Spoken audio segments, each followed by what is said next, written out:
ओम शांति। दादी जी के यह मीठी बातों को सुनकर आपके उमंग उत्साह बढ़ जाएंगे। भगवान से 100 गुना मदद मिलने का यह सरल तरीका सुनिए। आज दादी जी हम सबको उड़ने के लिए क्या दे रही हैं। दादी जी आज सभी बच्चों को एक विमान दे रही हैं जो शिव बाबा ने दादी जी को दिया। वह विमान कौन सा है? मनी रूपी विमान। मन रूपी विमान दादी जी सभी को दे रही हैं। सबको विमान चाहिए ना, सबको उड़ने चाहिए। तो आज दादी जी सबको मन रूपी विमान दे रही हैं।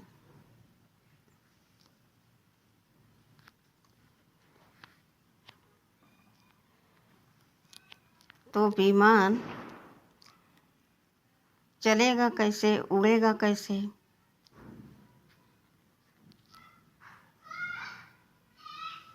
कोई चीज़ चलाने के लिए चाबी होती है ना,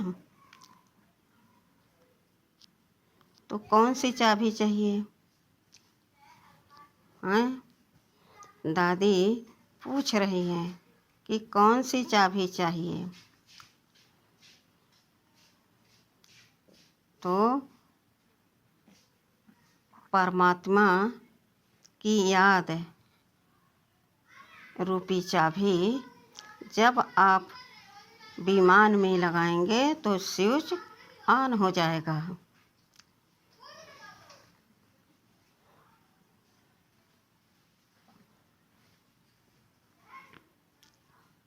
दूसरा पंख होता है। अब पंख किस चीज़ की चाहिए? हिम्मत का बल चाहिए और उसके साथ उमंग, उत्साह, खुशी चाहिए। बाबा कहते हैं कि जहाँ हिम्मत है वहाँ विजय हमारी है।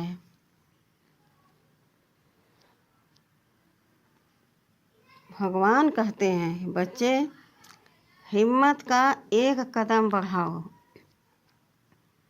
तो 1000 कदम मदद हम करने के लिए बधा हूँ।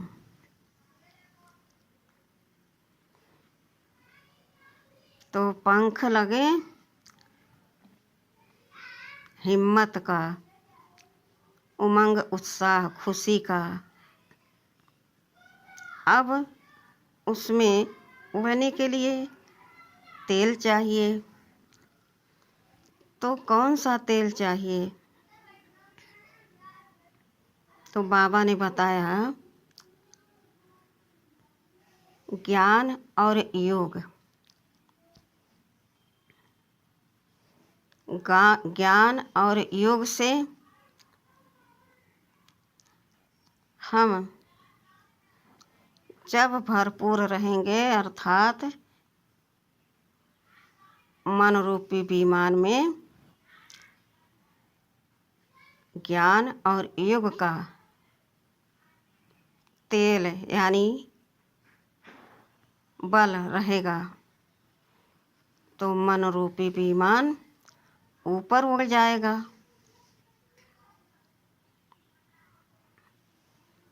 उड़ सकते हैं ना, सभी उड़ सकते हैं। तो सभी उड़ना चाहते हैं, तो इस तरीके से उड़ेंगे तो जब चाहें तब उड़ जाएं और जब चाहें तब नीचे आ जाएं। कई कहते हैं कि हम ज्ञान तो समझते हैं, सुनते हैं, लेकिन जब हम योग में बैठते हैं तो हमारा मन बहुत भागता है, इधर उधर भागता रहता है, जिससे मन रूपी विमान ऊपर उड़ नहीं सकता।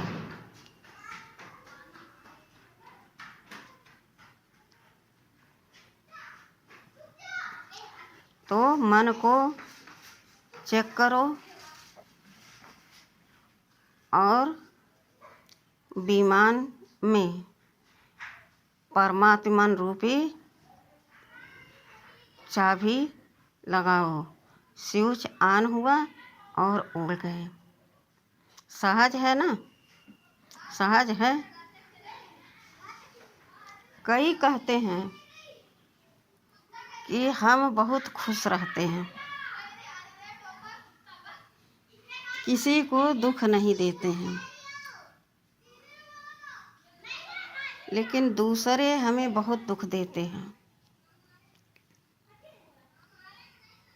जिससे हम दुखी हो जाते हैं और हमारा योग नहीं लग पाता है।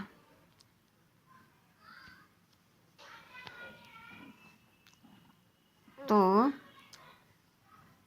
चेक करना चाहिए, अटेंशन देना चाहिए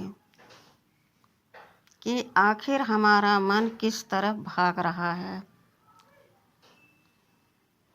क्यों हमारा मन रूपी विमान ऊपर की ओर उड़ नहीं रहा है। अपने में सुधार लाना चाहिए।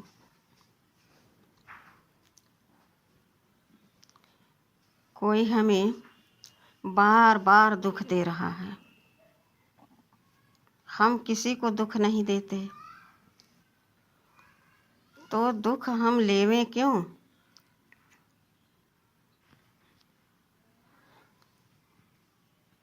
दादी कह रही कि मानो हमने एक गिलास पानी आपसे मांगा, आपने पानी दिया और हमने देखा कि पानी कुछ ठीक नहीं है, तो हम उस पानी को लेवें या न लें, यह हमारे ऊपर निर्भर है। उसका क्या दोष? वह तो पानी दे करके चला गया। इसी प्रकार से हम किसी को दुख नहीं देते, लेकिन और लोग हमें दुख देते हैं, और होते भी हैं अगल बगल दुख देने वाले। तो जो चीज़ हमारे काम की नहीं है, तो हम उस चीज़ को स्वीकार क्यों करें? जिस प्रकार से हमने गिलास का पानी नहीं स्वीकार किया, इसी प्रकार से जो शब्द हमारे काम का नहीं है, तो हम उसको स्वीकार क्यों करें? तो मन रूपी विमान बोझिल हो जाता है, भारी हो जाता है, उड़ नहीं सकता।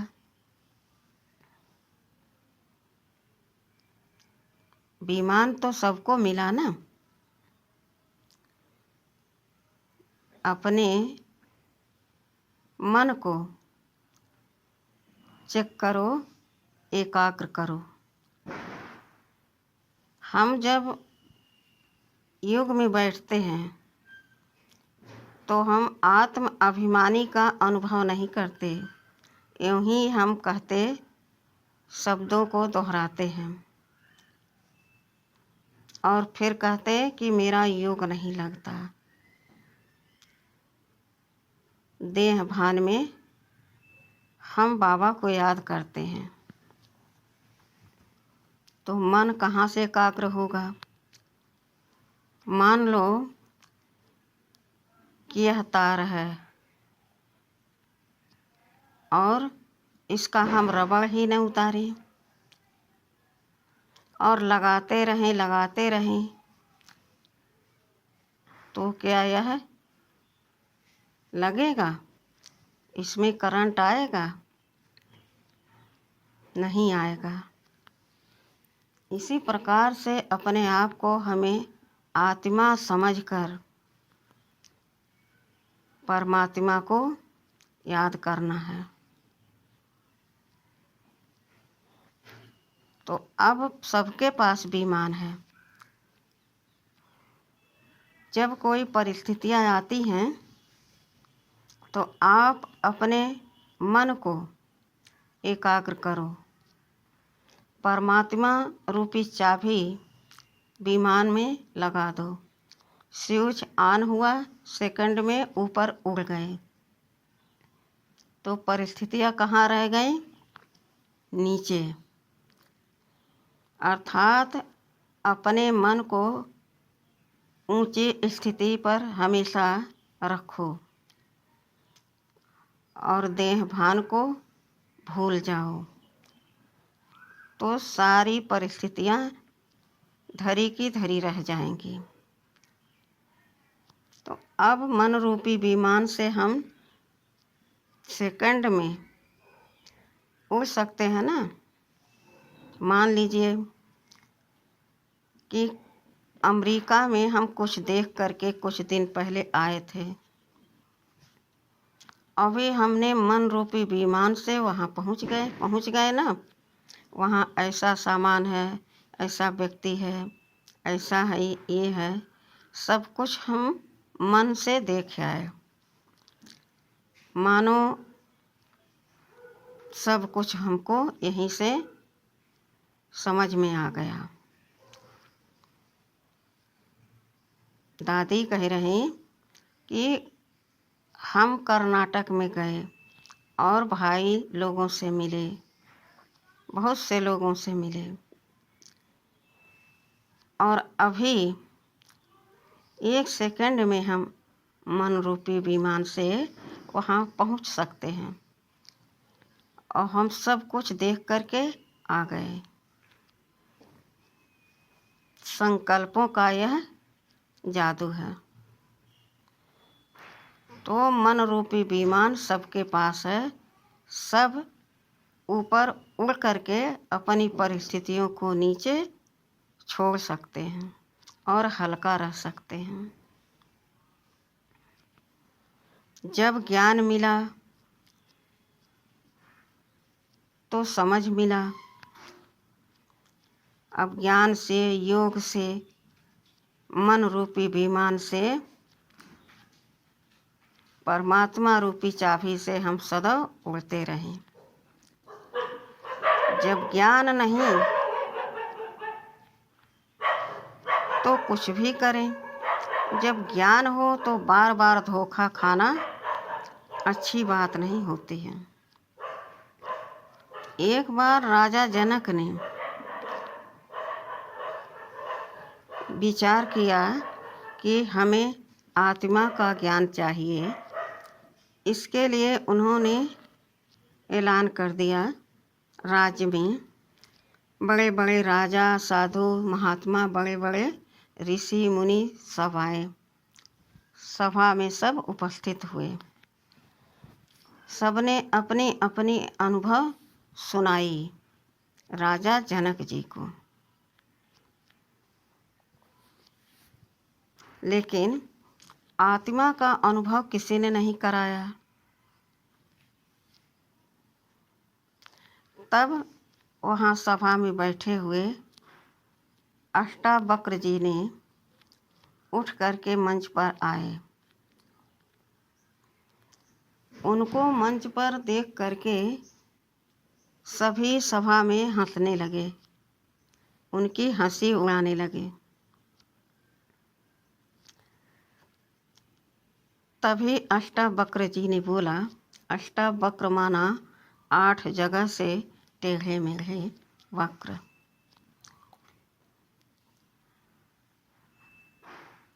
अष्टावक्र जी ने कहा, यह जो सभा है, यह सभा ज्ञानियों का नहीं है, विद्वानों का नहीं है, यह सभा चमारों की है। सबके चेहरे के रंग उतर गए, सब एक दूसरे को देखने लगे और कहने लगे कि देखो यह क्या बोल रहे हैं। फिर अष्टावक्र जी ने कहा कि चमार मैंने क्यों कहा, क्योंकि यहाँ सभी सभा में चमड़ी को देखने वाले हैं। चमार क्या करता है सारे दिन? चमड़ी का ही काम करता है ना। तो यह सभा चमारों की है। इसी प्रकार से अब हमें ज्ञान मिला आत्मा का, परमात्मा का, और विमान मिला, मन रूपी विमान मिला। तो अब हमको सदैव उड़ते रहना चाहिए। जब चाहो उड़ जाओ, जब चाहो नीचे आ जाओ।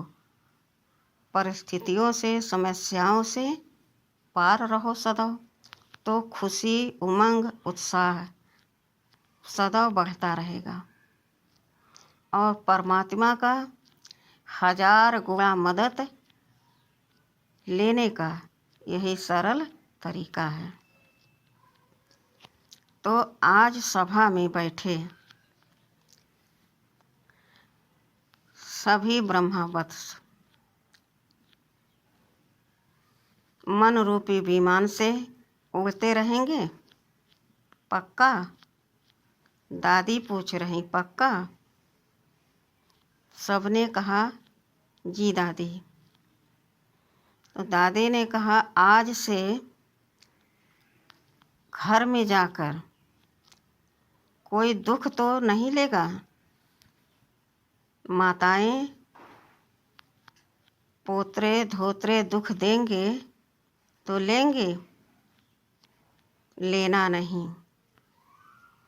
सरल स्वभाव से दादी जी ने सभी को यह राय दी और कहा कि माताएं, मेरी राय सही है, अच्छी है?